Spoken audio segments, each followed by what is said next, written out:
नमस्कार, knocking-news.com में आपका स्वागत है। मैं हूं गिरिजेश वशिष्ठ। मैं बार बार कहता हूं भैया मैं शेयर बाजार में पैसे नहीं लगाता क्योंकि मेरे को कुछ समझता भी नहीं है और मैं समझना भी नहीं चाहता।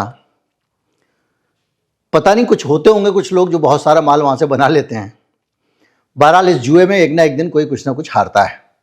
ये सब बातें मैं इसलिए कर रहा हूं कि अब स्थिति ये बन गई है कि बहुत सारे देश के शेयर बाजार ढप ढप ढप करके गिरने लग गए और हर बार कोई नया कारण आ जाता है। अच्छा खासा सब कुछ चल रहा था, जैसे दुनिया स्थिर होनी शुरू हुई, यूक्रेन वाला समझौता हो जाएगा, अमेरिका ने टैरिफ कुछ कुछ हटा दिए हैं, है ना, और भारत के साथ भी ये होने वाला है, तमाम सारी बातें, तो लोगों को लग रहा था अब तो ठीक है। लेकिन शेयर बाजार पूरी दुनिया का लड़खड़ा गया है। और कांड कैसे हुआ? जापान से कांड हुआ। अब ये समझना बहुत मुश्किल है, लेकिन सरल भी है और आसानी से मैं समझाता हूं। मैं कोशिश करता हूं आसानी से समझाऊं। हुआ यह है कि दुनिया में जो भी शेयर बाजार है वो पैसे से चलता है। इसमें कोई नई बात नहीं, चलते पैसे से। बात यह कि पैसा कहां से आ रहा है जो शेयर बाजार को बढ़ा रहा है। ये जो हवाई लोग जो इधर उधर से पैसे का जुगाड़ करके शेयर खरीदते जाते हैं, इसके आसमान को ऊपर पहुंचा रहे हैं। जब वो उसको आसमान के ऊपर पहुंचाते हैं तो बहुत सारी फाइनेंशियल इंस्टीट्यूशंस, बैंक वगैरह, बाकी लोग, कंपनियां भी शेयर बाजार में पैसे लगाने लगती हैं। यह शुरुआत हुई है पिछले 4-5 साल से, बल्कि कहें कि पिछले 30 साल से यह ज्यादा हुआ है। अब कैसे हुआ है? अगर आपको मुफ्त में बगैर ब्याज के पैसा मिल जाए तो आप क्या करोगे? आप उस पैसे को लेके आओगे, शेयर बाजार में लगा दोगे।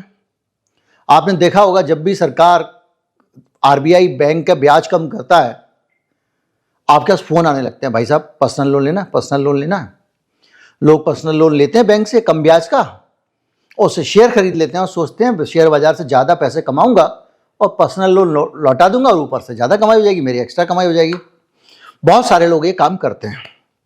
लेकिन कुछ लोग छोटे खिलाड़ी नहीं होते, बड़े खिलाड़ी होते हैं। वो कहते नहीं कोई बात नहीं, इंडिया में ज्यादा होगा ब्याज, मैं दूसरे देश से ले लूंगा। और अगर आपको दुनिया के किसी देश में 0% रेट पे ब्याज मिल रहा हो तो क्या होगा? अगर आपको दुनिया में सब बगैर 0 ब्याज पे कोई चीज मिलने लग जाए तो आप क्या करोगे? आप ये करोगे, वहां से पैसा उठाओगे। इसीलिए तो जो लोग घोटाला करके पैसा उठाते हैं वो तो भारतीय बैंकों से उठा लेते हैं। लेकिन जिन लोगों को सचमुच में फाइनेंस चाहिए होता है धंधा वंदा करने के लिए, वो बाहर से उठा रहे हैं। बाहर से कहां से? दुनिया का एक देश है जो 30 साल से 0% ब्याज लेके बैठा हुआ है। देश का नाम है जापान। 1990 में जापान की इकोनॉमी ठहर गई थी। अब इकोनॉमी ठहरनी क्या होता है? देखिए, ये पूंजीवादी अर्थव्यवस्था है ना, इसमें कई बीमारियां हैं। यह अर्थव्यवस्था तरक्की करना बंद कर देती है अगर महंगाई होनी बंद हो जाए। यानी महंगाई बढ़ाने के लिए भी सरकार लगी रहती है कि महंगाई बढ़ी रहे ताकि उद्योगपतियों का मुनाफा बढ़ता रहे। कैसे? मैं अगर खरीद के लाया रॉ मटेरियल 25 रुपए का, मैंने काम वाम करके उसको तैयार किया, 25 रुपए के काम से 500 रुपए का सामान तैयार कर लिया। इस बीच में अगर दाम नहीं बढ़ेगा तो मेरी जो बैंकों को ब्याज दे रहा हूं, मैं एक्स्ट्रा पैसे दे रहा हूं, वो कहां से कवर होगा? यानी थोड़े से मुनाफे से मेरा काम तो नहीं चलने वाला है ना। उद्योगपति तो 50 चीजों को सोचता है। तो महंगाई बढ़नी होती है जरूरी। बहुत डिटेल में जाएंगे तो बहुत टेढ़ा हो जाएगा। वैसे महंगाई को जब कम होनी शुरू हो जाती है तो उसको कहते हैं डिफ्लेशन।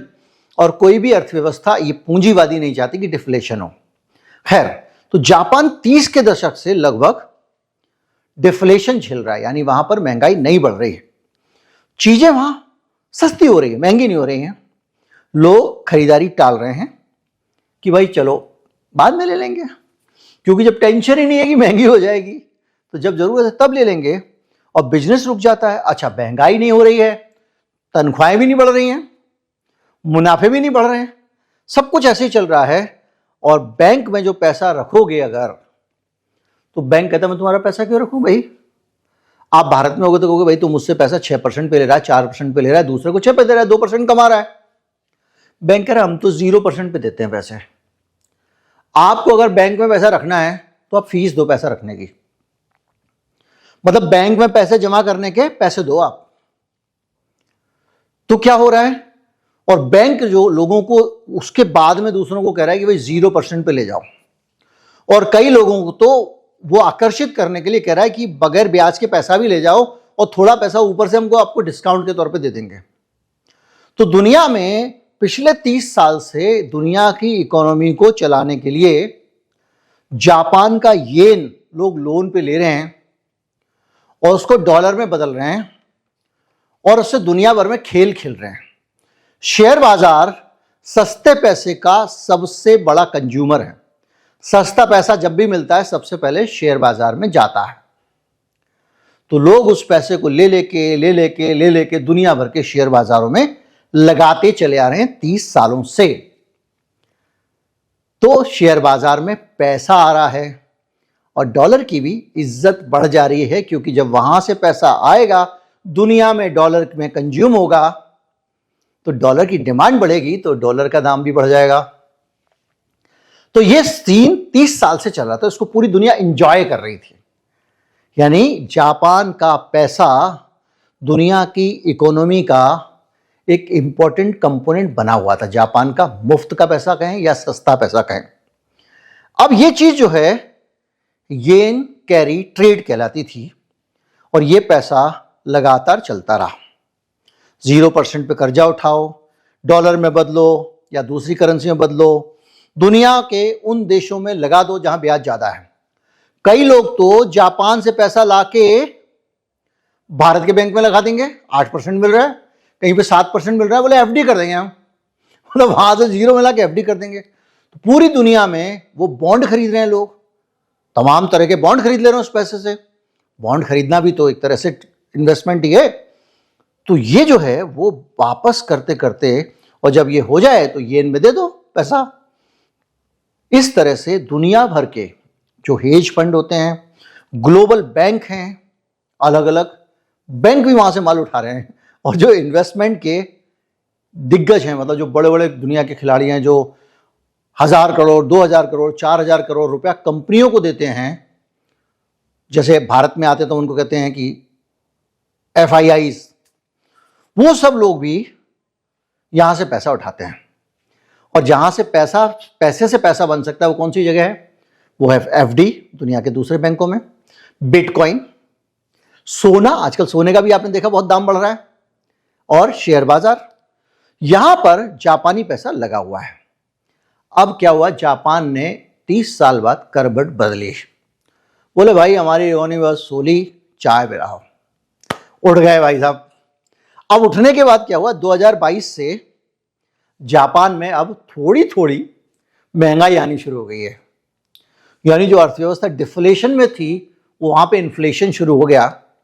कारण क्या था? पहले तो कोविड आया, फिर उसके बाद में तब भी नहीं हिलाओ पाई कुंभकर्ण, उसके बाद में रूस यूक्रेन का युद्ध हो गया, सप्लाई चेन के क्राइसिस हो गए। जब चाइना के साथ में हुआ तो बहुत सारी दुनिया में चीजें नहीं जा रही थी, चीजों की कमी होने लग गई, तो महंगाई बढ़ गई वहां पे।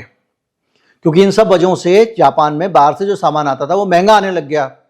महंगा आने लग गया तो उसकी जो सोई आत्मा जाग गई और वहां बढ़ गई महंगाई।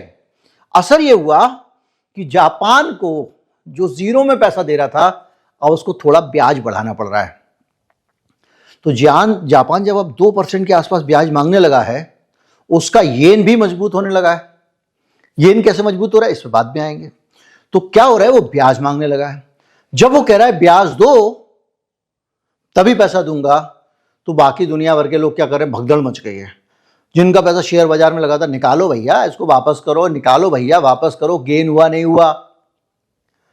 तो धड़ाम से सब गिर रहा है, क्रिप्टो गिर रहा है, शेयर मार्केट दुनिया भर के, नेस्डेक से लेके और सेंसेक्स तक सब धड़ाधड़। और नतीजा ये हो रहा है कि वो पैसा क्या हो रहा है, वापस जा रहा है। तो क्या हो रहा है, लोग डॉलर देके येन खरीद रहे हैं। तो क्या हो गया, येन मजबूत हो गया, हो ही जाएगा। और जापान में बॉन्ड यील्ड भी बढ़ने लग गई है। और ये होते होते जो लोग ये धंधा करते थे, क्या धंधा, कैरी ट्रेड, वहां से पैसा लिया आगे दे दिया, उनकी हालत खराब हो गई है। और अब ये धीरे धीरे दुनिया भर में जो जापान के पैसे से दुनिया भर में लोग इन्वेस्ट कर रहे थे पैसा, वो भी अपना इन्वेस्टमेंट समेट रहे हैं। एफडीआई। इस बीच में वो जो नई प्रधानमंत्री बनी हैं साने ताकाइची, मैंने बताया था कल परसों आपको, उल्टी खोपड़ी पता नहीं कुछ कुछ कर देती, वो भी ऐसे ही बन गई अचानक दुप्पल में। एक सीट के अंतर से जीती है, लेकिन उसने हिला के रख दिया, चीन से पंगा ले लिया। चीन ने वहां पर उसने पूरा उनका एक टापू घेर लिया, अपनी सेना भेज दी है, ताइवान पे कुछ बयान देके रायता फैला पड़ी हुई है मैडम। और मैडम ने क्या कर दिया वहां पर 25 ट्रिलियन येन का ऐलान कर दिया। क्या कि इतना सरकार खर्चा करेगी, 25 अरब येन सरकार खर्च करेगी। अब इसका मतलब 25 अरब नहीं होगा, मेरे ख्याल से 25,000 करोड़ होगा, खर्चा करेगी सरकार। 25 लाख करोड़ का होता है।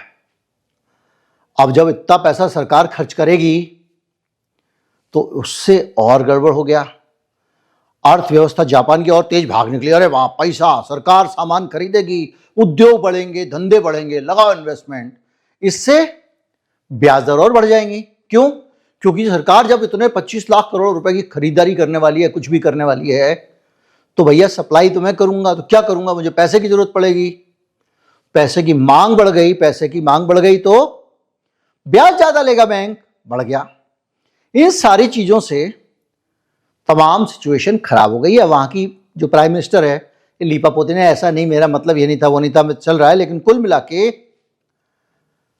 येन जैसे जैसे मजबूत होता जा रहा है, महंगाई बढ़ने के कारण, ब्याज की दरों के कारण, बाहर से इन्वेस्टमेंट आने के कारण पूरी दुनिया में पैसे की किल्लत होती जा रही है।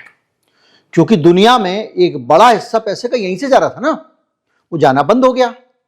स्टॉक मार्केट गिरने लग गए, आगे और गिरेंगे।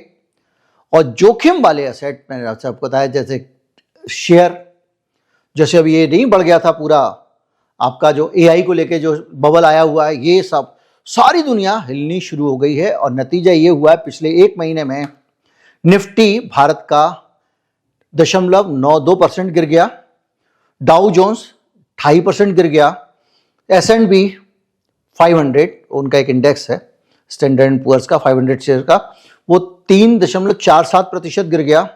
नेस्डेक न्यूयॉर्क स्टॉक एक्सचेंज है, जिसमें ज्यादातर वो शेयर होते हैं जो जैसे मैंने बताया था AI वाले, टेक्नोलॉजी वाले शेयर, वो 6% से ज्यादा गिर गया। जापान का निक्केई 7% गिर गया, क्योंकि वहां का शेयर बाजार भी तो फ्री के पैसे से चल रहा था। और कोस्पाई जो कोरिया का, वो 6.63%। और सबसे ज्यादा जो दुर्गति हुई है बिटकॉइन की हुई है, 21% गिर गया है। सोना 1.5% और चांदी 3% गिर चुकी है। कुल मिला के एक पूरी दुनिया में फिर से भूचाल आ गया है। और जो लोग शेयर बाजार में पैसा लगाते हैं, ये करते हैं, वो करते हैं, उनकी हालत आप देख लो, बेचारे फिर फंस गए। तो सीधी सी बात यह है, पैसे से पैसा कमाने वाले चक्कर में पड़ने से अच्छा है, या अच्छा भी एक तरह से शगुन की, जो पूरे बैंक, बाजार, उद्योगपति सारा पैसा धंधे में लगाने के बजाय, फैक्ट्रियां लगाने के बजाय, रोजगार देने के बजाय इन मार्केटों में घुमाते रहते थे। अब उनको समझ में आएगा कि ये मार्केट जो है अब तो ये गिर रहे हैं, तो पैसे को भैया धंधे में ही लगा लो, 2 फैक्ट्री लगा लो, 4 लोगों को रोजगार दे दो, ये अच्छा होगा दुनिया में। कम से कम ये पूंजीपतियों ने जुआ सट्टा खेलना शुरू कर दिया था मुनाफे के पैसे से। मेहनत कश की मेहनत से मुनाफा बनता है, और उस मुनाफे से वो सट्टा खेलकर पैसा बढ़ा रहे हैं, फैक्ट्री नहीं लगा रहे हैं, ताकि कुछ और मेहनत कश को रोजगार मिल जाए। अब इससे उम्मीद करते हैं बड़ा इंपैक्ट आए, और ये लोग कुछ जो फंडामेंटल चीजें हैं इकोनॉमी की, उसमें इन्वेस्ट करें। नमस्कार, जय हिंद।